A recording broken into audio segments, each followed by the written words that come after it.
আমরাও এখন ওই জামাত শিবির চক্র, বিএনপির চক্র কোন বাসা বাড়িতে আছে, কারা হত্যাকাণ্ডে অংশ, তাদেরকে আমরা খুঁজছি এখন। তারা কোন বাড়িতে আছে, যে বাড়ি থাকবে সেখান থেকে ধরে নিয়ে আসবো আমরা।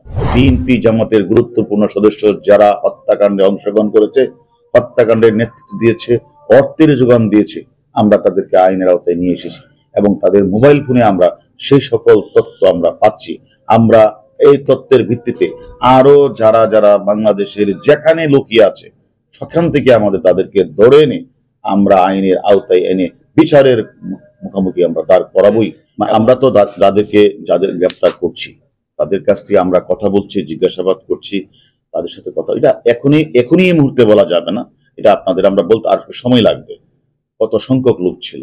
তবে এটা বোঝা যায় যে তারা অনেক লোকই ছিল, কারণ তারা এটা একটা পরিকল্পিত হত্যাকাণ্ড, পরিকল্পিত তারা ধ্বংসযজ্ঞ। তারা সেটা হচ্ছে তারা মনে করেছে যে পুলিশ সবসময় সম্মুখ যুদ্ধ হিসেবে কাজ করে। 71 সালেও করেছে, প্রতিটি আন্দোলনে 13, 14, 15, 16, 18 এবং 23 সাল পর্যন্ত পুলিশ সম্মুখ যুদ্ধ হিসেবে কাজ করে এবং একটি গণতান্ত্রিক সরকারকে অবৈধভাবে ক্ষমতাচ্যুত করা, একটা রাষ্ট্রকে অকার্যকর করার জন্য একটি চক্র সবসময় গোলাপানিতে মাছ শিকার করে একটা রাষ্ট্রের বিভিন্ন যে বিষয়গুলিকে তারা ঘোলাটে করে তারা অকার্যকর রাষ্ট্রে পরিণত করতে চায় একটি চক্র। তারা বারবারই ব্যর্থ হচ্ছে পুলিশের কারণে, যার কারণে তারা এখন পুলিশকেই তারা টার্গেট করেছে। শুধু তা না, পুলিশকে যে পিটিয়েছে বা মেরে হত্যা করে তা না, তারা অনেক বাসা বাড়িতেও গিয়েও তারা কিন্তু পুলিশ সদস্য আছে কিনা তারা সেটা কি করে। আমরাও এখন ওই জামাত শিবির চক্র, বিএনপির চক্র কোন বাসা বাড়িতে আছে, কারা হত্যাকাণ্ডে অংশ, তাদেরকে আমরা খুঁজছি এখন। তারা কোন বাড়িতে আছে, যে বাড়ি থাকবে সেখান থেকে ধরে নিয়ে আসবো আমরা। আমরা ঢাকা মেট্রোপলিটন পুলিশের আমরা ডিটেকটিভ ব্রাঞ্চে কাজ করি। আমাদের মূল কাজটি হচ্ছে ক্রিমিনাল অফেন্স যখন সংঘটিত হয় সে সকল অপরাধীকে গ্রেপ্তার করা, গ্রেপ্তার করতে গিয়ে সেখানে যদি গোয়েন্দা তথ্য দরকার হয় সেখানে আমরা গোয়েন্দা তথ্য ইউজ করে আমরা যারা এই অপরাধটি করে তাদেরকে আমরা খুঁজে বের করে আইনের আওতায় নিয়ে আসা, এটা আমাদের কাজ। এখন আমরা মনে করি আমরা সফল।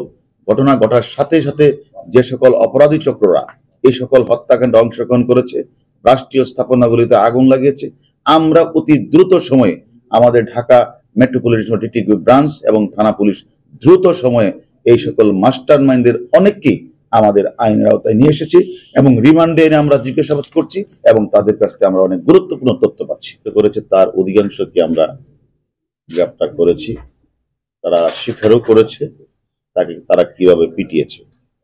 আসলে বাংলাদেশের মহান মুক্তিযুদ্ধের প্রথম প্রতিযুদ্ধ হচ্ছে বাংলাদেশ পুলিশ, আর এই পুলিশ সবসময় দুর্দিনে দুঃসময় সম্মুখ যুদ্ধ হিসাবে সামনে এগিয়ে আসে।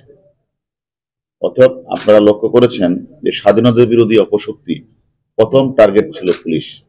আর উদ্দেশ্যটা ছিল তারা বারবার তারা রাষ্ট্রীয় স্থাপনাগুলিতে 28 অক্টোবরের পরও দেখেছেন তারা রাষ্ট্রীয় স্থাপনাগুলি, বিশেষ করে প্রধান বিচারপতির বাসভবন শুরু করে আমাদের পুলিশ হাসপাতালে তারা হামলা করেছে, পুলিশকে পিটিয়ে হত্যা করেছে।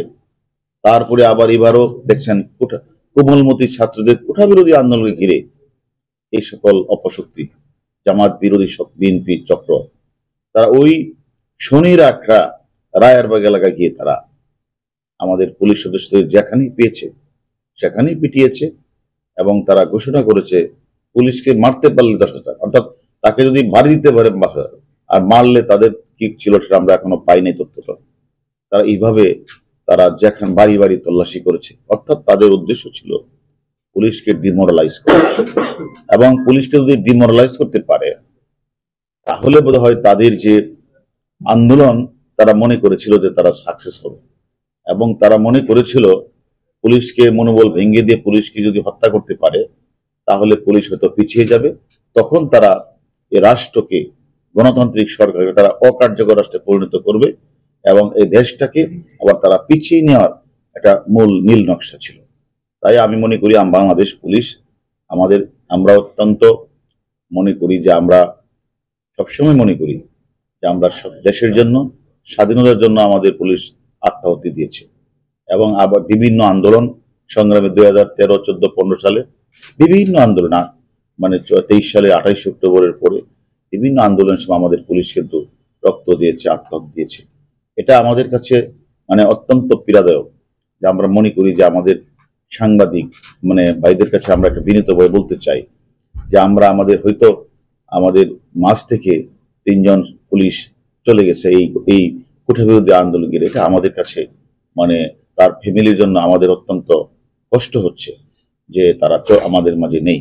কিন্তু এটা ঠিক, পুলিশকে ডিমোরালাইজ করা যাবে না। যতই তারা পুলিশের উপরে আক্রমণ করুক, পুলিশকে হত্যা করুক, পুলিশকে মারার জন্য পুরস্কার ঘোষণা করুক, এতে পুলিশের মনোবল মুঠেও ভাঙবে না। আমাদের 2 লক্ষের পুলিশ বাহিনী রয়েছে। আমরা সামনের দিনগুলিতেও আমরা যারা আমাদের পুলিশকে হত্যা করেছে, সাধারণ মানুষকে হত্যা করেছে, এবং আপনারা জানেন গাজীপুরের মেয়র জাহাঙ্গীরের যে বডিগার্ড তাকে ঝুলিয়েও তারা হত্যা করেছে, এবং আমাদের রাষ্ট্রীয় যে গুরুত্বপূর্ণ স্থাপনা আপনারা জানেন স্বপ্নের মেট্রো রেলে তারা আগুন লাগিয়েছে, এবং সেতু ভবন, ডাটা সেন্টার, বিটি ভবনে তারা আগুন লাগিয়েছে। আমরা বাংলাদেশ পুলিশের প্রতিটি সদস্য আমরা বিভিন্নভাবে ডাটা, আমরা আমাদের মোবাইল ফোন এবং বিভিন্ন ধরনের ডিজিটাল ডিভাইস সবগুলি আমরা অ্যানালাইজ করছি, ভিডিও ফুটেজগুলি আমরা অ্যানালাইজ করছি। আমরা মনে করি অনেক বিএনপি জামাতের গুরুত্বপূর্ণ সদস্য যারা হত্যাকাণ্ডে অংশগ্রহণ করেছে, হত্যাকাণ্ডের নেতৃত্ব দিয়েছে, অর্থের যোগান দিয়েছে, আমরা তাদেরকে আইনের আওতায় নিয়ে এসেছি, এবং তাদের মোবাইল ফোনে আমরা সেই সকল তথ্য আমরা পাচ্ছি। আমরা এই তথ্যের ভিত্তিতে আরো যারা যারা বাংলাদেশের যেখানে লুকিয়ে আছে সেখান থেকে তাদেরকে ধরে এনে আমরা আইনের আওতায় এনে বিচারের মুখোমুখি আমরা দাঁড় করাবই। এবং আমি মনে করি যারা এই ঘোষণা দিয়েছিল তারা টাকা দিবে পুলিশকে বা ছাত্রলীগকে বা সাধারণ মানুষ পিটাতে পারলে, তাদেরও আমরা গ্রেপ্তার করেছি। যারা পুলিশ সদস্যকে পিটিয়ে হত্যা করেছে তাদের 6 জনকে আমরা গ্রেপ্তার করেছি। আমরা মনে করি যারা মেট্রো রেলে আগুন দিয়েছিল সে সকল চক্রের সন্ধান আমরা পেয়েছি।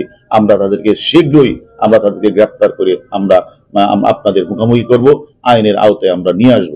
আমরা মনে করি যারা মনে করেছিল যে ঢাকা শহরে অস্থিতিশীল পরিবেশ সৃষ্টি করে বিভিন্ন স্থাপনাগুলিকে ভাঙচুর করে তারা এখান থেকে পালিয়ে যাবে, বাংলাদেশ পুলিশ কিছুই করতে পারবে না, আমি তাদের উদ্দেশ্যে বলতে চাই যে আমরা 28 অক্টোবরও দেখেছেন যারা এই হত্যাকাণ্ডে অংশগ্রহণ করেছিল তাদের কিন্তু আমরা আইনের আওতায় নিয়ে এসেছি।